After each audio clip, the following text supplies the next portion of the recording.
આકાશવાણી સમાચાર બકુલા પરમાર વાંચે છે. સૌપ્રથમ મુખ્ય સમાચાર. ગુજરાતના ગાંધીનગરમાં મહાત્મા મંદિર ખાતે આજે 10મી વાયબ્રન્ટ ગુજરાત ગ્લોબલ સમિટનું પ્રધાનમંત્રી નરેન્દ્ર મોદીએ ઉદઘાટન કર્યું. ગિફ્ટ સિટી ખાતે આજે વૈશ્વિક ફિનટેક લીડરશીપ ફોરમમાં નાણામંત્રી નિર્મળા સીતારમણ ઉપસ્થિત રહેશે. કેન્દ્રીય પશુપાલન મંત્રી પરસોત્તમ રૂપાલા આજે પશ્ચિમ બંગાળમાં સાગર પરિક્રમાના 12મા તબક્કામાં ભાગ લેશે.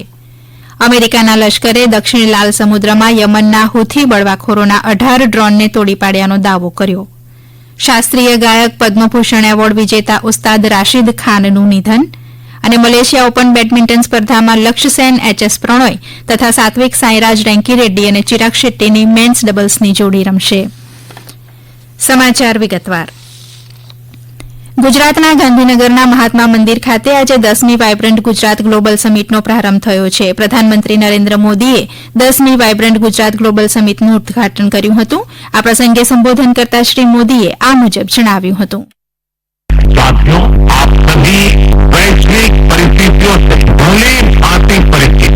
ऐसे में आज अगर भारत की इकोनॉमी में इतना रेजिलियंस दिख रहा है, अगर आज भारत की ग्रोथ में इतना मोमेंटम दिख रहा है, तो इसके पीछे बड़ी वजह है बीते 10 वर्षों में स्ट्रक्चरल रिफॉर्म पर हमारा फोकस.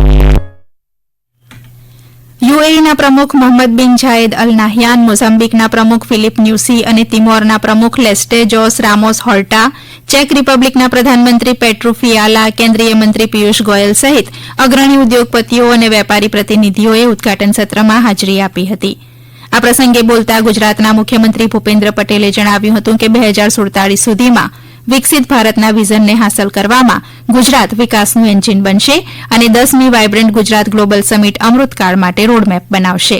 તેમણે કહ્યું કે સમિટ દરમિયાન હસ્તાક્ષર કરાયેલા એમઓયુમાં 50% જેટલા કરાર ગ્રીન ગ્રોથ અને ટકાઉ વિકાસ સાથે સંબંધિત છે. માઇક્રોન, રિલાયન્સ, ટાટા ગ્રુપ સહિત વિશ્વ અને ભારતીય ઔદ્યોગિક દિગ્ગજોએ 10મી વાયબ્રન્ટ ગુજરાત ગ્લોબલ સમિટના ઉદઘાટન સમયે ગુજરાતમાં તેમના વ્યવસાયને વિસ્તારવા માટે જાહેરાત કરી હતી. Suzuki motor corporation, Reliance Industries, Adani group, Arcelor મિત્તલે renewable energy, green hydrogen, CNG સહિતના ગ્રીન ગ્રોથ સેક્ટરમાં રોકાણ કરવાની જાહેરાત કરી હતી. અદાણી જૂથે આગામી 5 વર્ષમાં ગુજરાતમાં 2 લાખ કરોડનું રોકાણ કરવાની જાહેરાત કરી છે.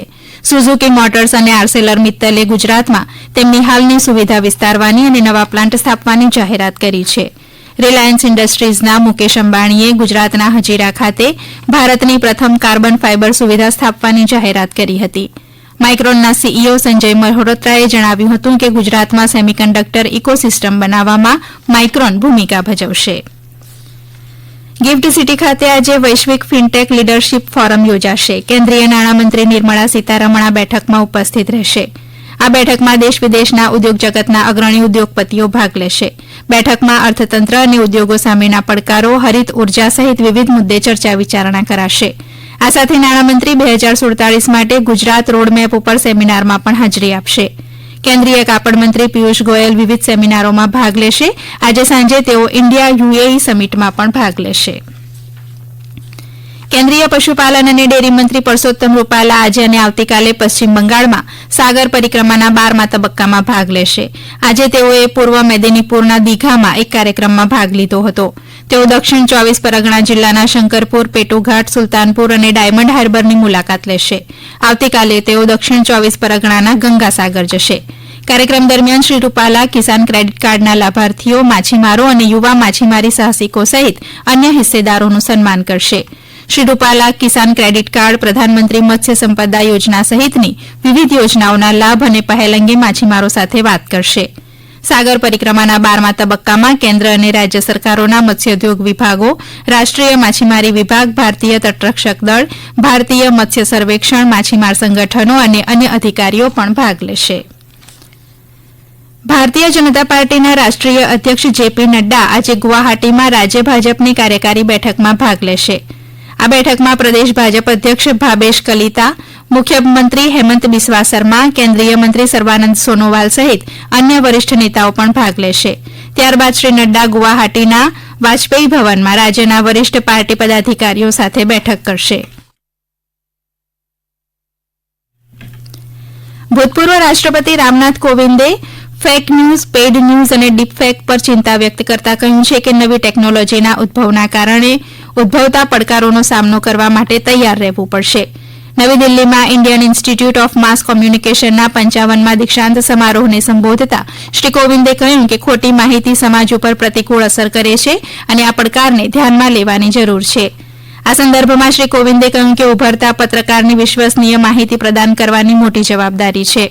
કાર્યક્રમ દરમિયાન વર્ષ 2021-22 અને 22-23ના 700થી વધુ વિદ્યાર્થીઓને પીજી ડિપ્લોમાની ડિગ્રી એનાયત કરવામાં આવી હતી. આ સમાચાર આપ આકાશવાણી ઉપરથી સાંભળી રહ્યા છો. અમેરિકાના લશ્કરે દક્ષિણ લાલ સમુદ્રમાં યમનના હુથી બળવાખોરોના 18 ડ્રોનને તોડી પાડવાનો દાવો કર્યો છે. બ્રિટિશ સંરક્ષણ દળો સાથે તૈનાત સેન્ટ્રલ અમેરિકન મિલિટરી કમાન્ડે જણાવ્યું હતું કે 2 એન્ટી-શિપ મિસાઇલો અને હુથી બળવાખોરોની બેલેસ્ટિક મિસાઇલને પણ ઠાર કરવામાં આવી હતી. અમેરિકાના સેન્ટ્રલ કમાન્ડે એક નિવેદનમાં જણાવ્યું કે ઇરાન સમર્થિત હુથી બળવાખોરો યમનમાં તેમના નિયંત્રણ હેઠળના વિસ્તારોમાંથી ડ્રોન અને મિસાઇલ વડે દક્ષિણ લાલ સમુદ્રમાં જહાજો ઉપર હુમલો કરી રહ્યા છે. સંગીત ઉસ્તાદ અને શાસ્ત્રીય ગાયક પદ્મભૂષણ એવોર્ડ વિજેતા ઉસ્તાદ રાશિદ ખાનનું ગઈકાલે કોલકાતાની એક ખાનગી હોસ્પિટલમાં નિધન થયું છે. 55 વર્ષીય ઉસ્તાદ રાશિદ ખાનની પ્રોસ્ટેટ કેન્સરની સારવાર અંતર્ગત ગત વર્ષે નવેમ્બરથી હોસ્પિટલમાં દાખલ હતા. રાષ્ટ્રપતિ દ્રૌપદી મુર્મુ અને ઉપરાષ્ટ્રપતિ જગદીપ ધનખડે ખ્યાતનામ હિન્દુસ્તાની શાસ્ત્રીય સંગીત ગાયક ઉસ્તાદ રાશિદ ખાનના નિધન ઉપર શોક વ્યક્ત કર્યો છે. તેમણે ઉસ્તાદ રાશિદ ખાનના પરિવાર, મિત્રો અને પ્રશંસકો પ્રત્યે સંવેદના વ્યક્ત કરી છે. આજે વિશ્વ હિન્દી દિવસ છે. દર વર્ષે 10મી જાન્યુઆરીને વિશ્વ હિન્દી દિવસ તરીકે ઉજવવામાં આવે છે. વિદેશ મંત્રાલય અને વિદેશમાં આવેલા ભારતીય દૂતાવાસોમાં પણ દર વર્ષે આ દિવસની ઉજવણી કરાય છે. વિદેશમાં હિન્દી ભાષાના ઉપયોગને પ્રોત્સાહન આપવાના ઉદ્દેશ સાથે દર વર્ષે હિન્દી દિવસની ઉજવણી કરવામાં આવે છે. ઉલ્લેખનીય છે કે વર્ષ 2006ના દિવસે વિશ્વભરમાં હિન્દી ભાષાને પ્રોત્સાહન આપવાના ઉદ્દેશ સાથે પ્રથમ વિશ્વ હિન્દી પરિષદ નાગપુરમાં યોજાઈ હતી.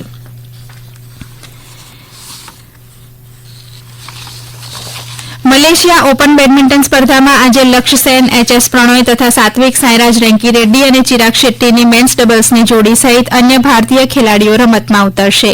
ભારતના કિદામ્બી શ્રીકાંતે ગઈકાલે ક્વાલાલંપુર ખાતે મલેશિયા ઓપનના બીજા રાઉન્ડમાં પ્રવેશ કર્યો છે.